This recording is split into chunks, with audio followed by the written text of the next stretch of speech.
I thought you guys might like to see, more about the details of those books by Yuan-Tse.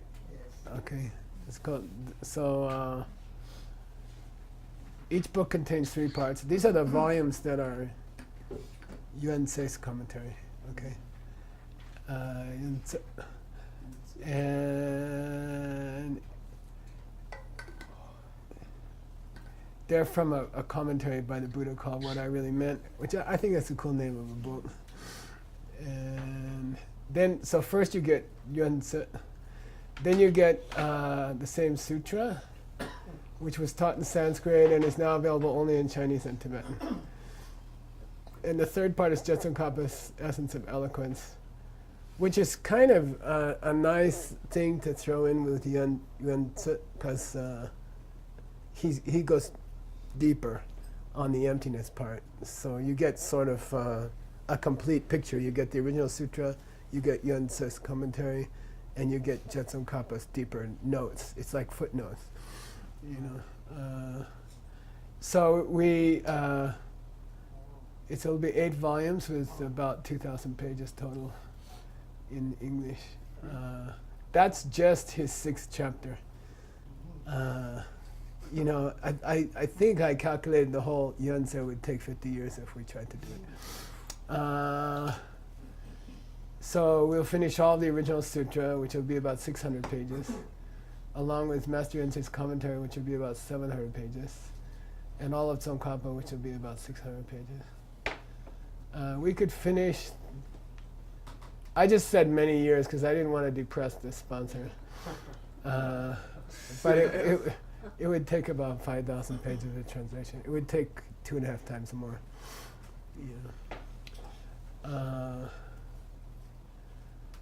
Then you get this. Like yesterday I told you the 3 natures of the mind-only school. We said the interaction of them is important. And this is Master Yuan-Tse's commentary on 2 of them. Sky flowers are kuntaks. And what do you think controlled things is a translation of? Shenwang. Yeah, Shenwang. Shenwang means the power of the butcher. Shenwang. Okay. Shenwang. Okay. And then pervasive things are what? Yongju. Yeah. So that's one possible translation. But he gives Master Yuan-Tse goes into 3 metaphors. He has a long thing on 3 metaphors for the 3 natures. Sky flowers, which we're going to hit today, I think. And magic shows.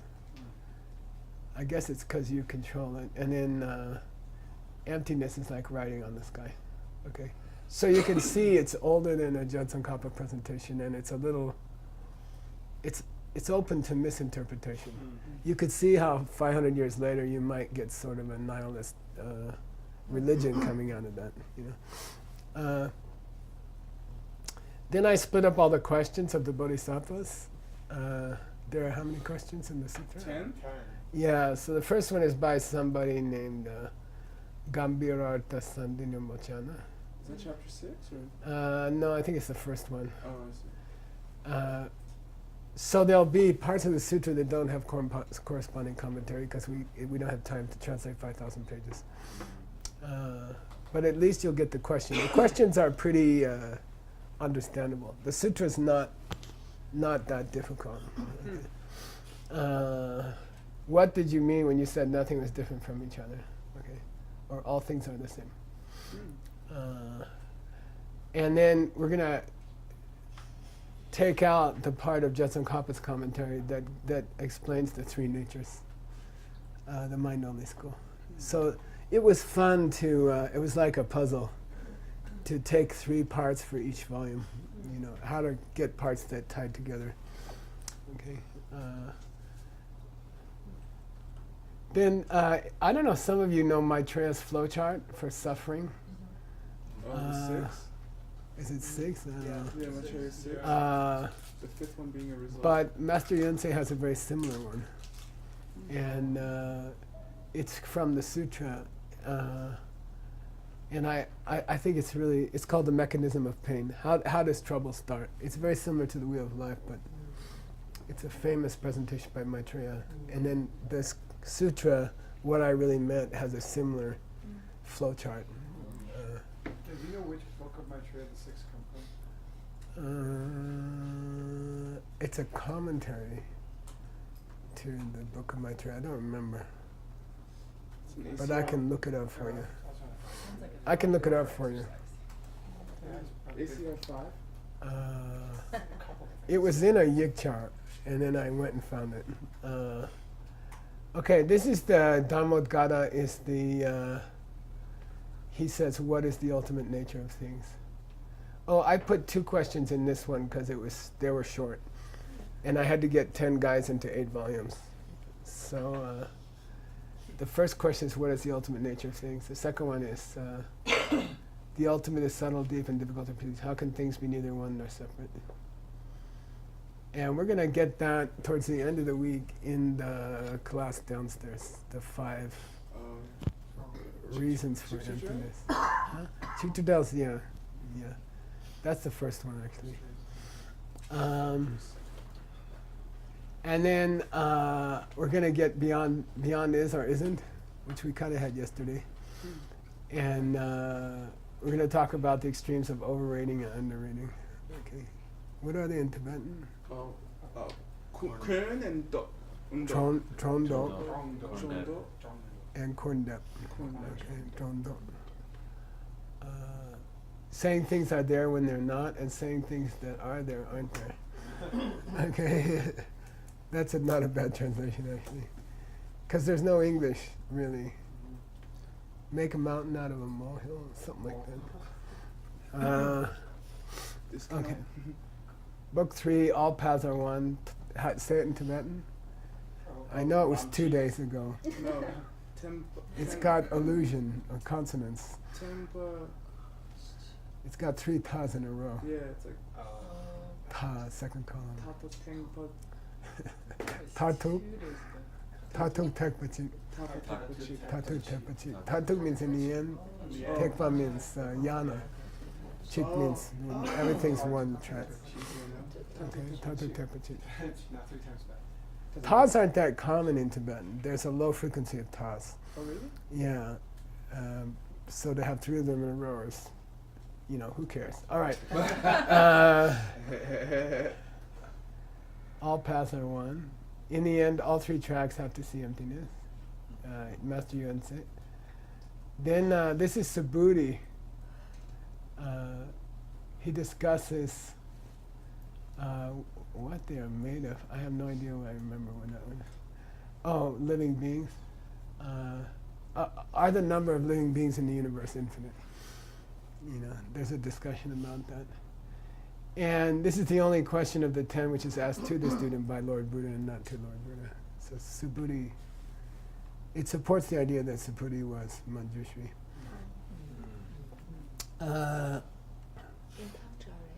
Yeah. And then from Tsongkhapa's text, something where there's nothing. This is a long section on proving, overrating. Which extreme is more common, overrating or underrating? Yeah, overrating. Which one is Lenge and which is Kuntat? Lenge is over. Yeah, good. It's a natural mistake to make is to think the pen is coming from its own side when it's not. But a learned mistake that you make is to believe that if it's not coming from its own side, it doesn't exist. That you have to learn in some bad Buddhist lecture. Okay. I like this title, The Puddle in the Sea. On the subject of different capacities and the reason for interpretation. Puddle is the dharmic mental capacity of lower practitioners. Okay, that's his puddle. So he has a discussion, Yunsa has a discussion of, why do some people don't get different schools? And he says it's because not enough karma. Why do some people get stuck in Abhidharma school? Why do some people get stuck in logic school? Why can't they understand higher things? Their mind is a puddle. And then the Buddhist mind is like the ocean. Okay. Then this is the Bodhisattva Vishalamati asks the question, what is the secret nature of consciousness? And then it's two questions here also. When I put an asterisk, what's it mean? It means you recreated the Sanskrit. Yeah, it means we don't know the Sanskrit of his name, and I recreated it, and it could be wrong. It means it could be wrong. Maybe we find it somewhere else. What's it about? Guna? Is that like Guna is Yunten, quality? and Oh. Udaya is probably like Kiyapa or something. I think. What is the nature of all things to Bodhisattva? I was trying to find names that would be okay with the Chinese Security Bureau, in case they get more detail, you know. Nagarjuna's essence of all wisdom, and Tsongkhapa discusses Nagarjuna, and this is Lodru Misepe Do. Never-ending wisdom is a person; it's a name of somebody. Lodru Misepe Do. And this is the discussion of the three wheels, of the three turnings of the wheel. So that volume is sexy. Whoever gets that volume, volume 4. Volume 5 is, then they get in deeper into Chang'e. Did the Buddha contradict himself?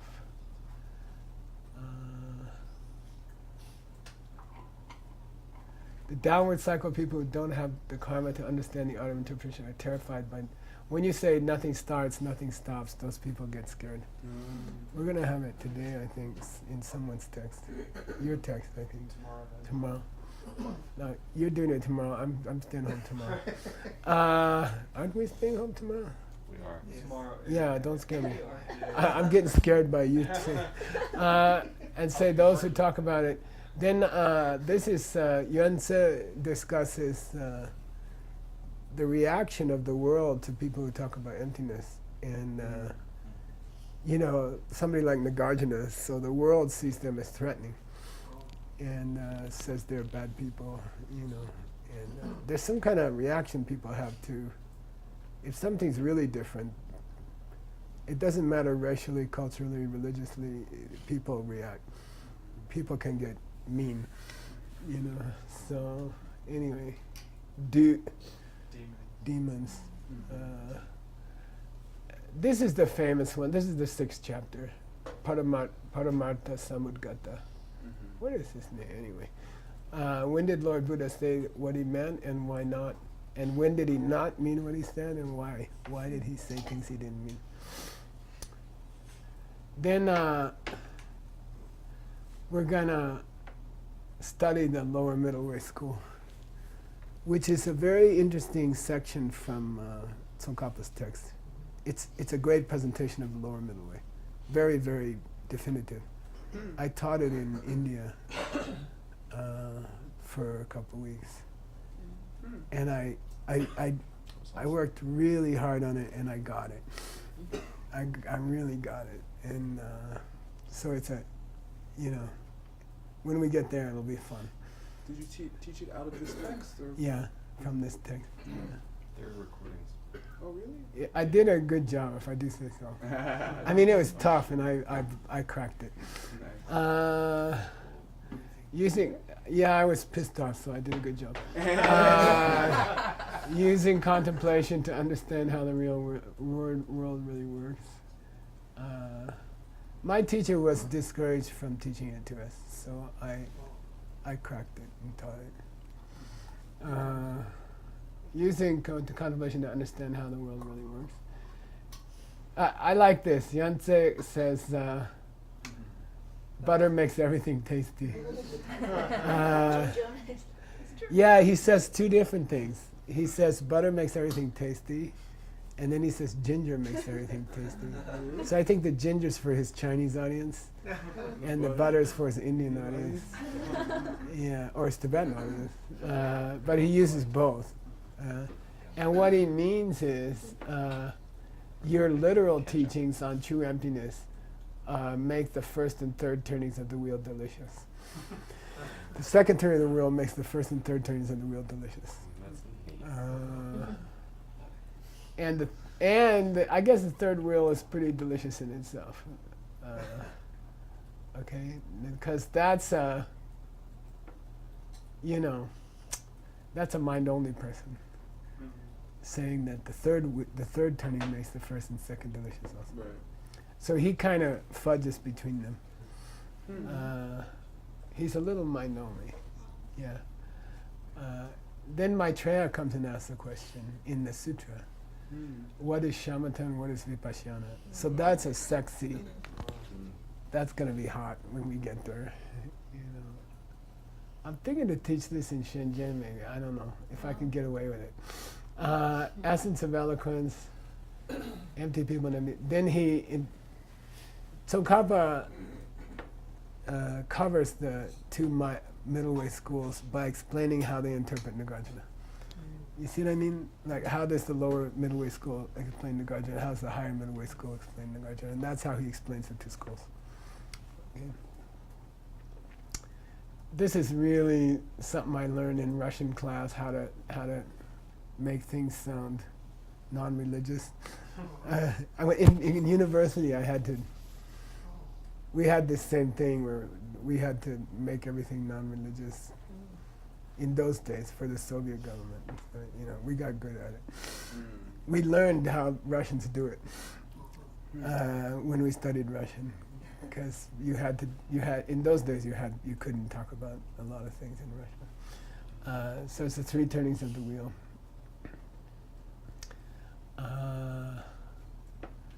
And then this is the Bodhisattva levels. It's a question from Avalokiteshvara. Okay.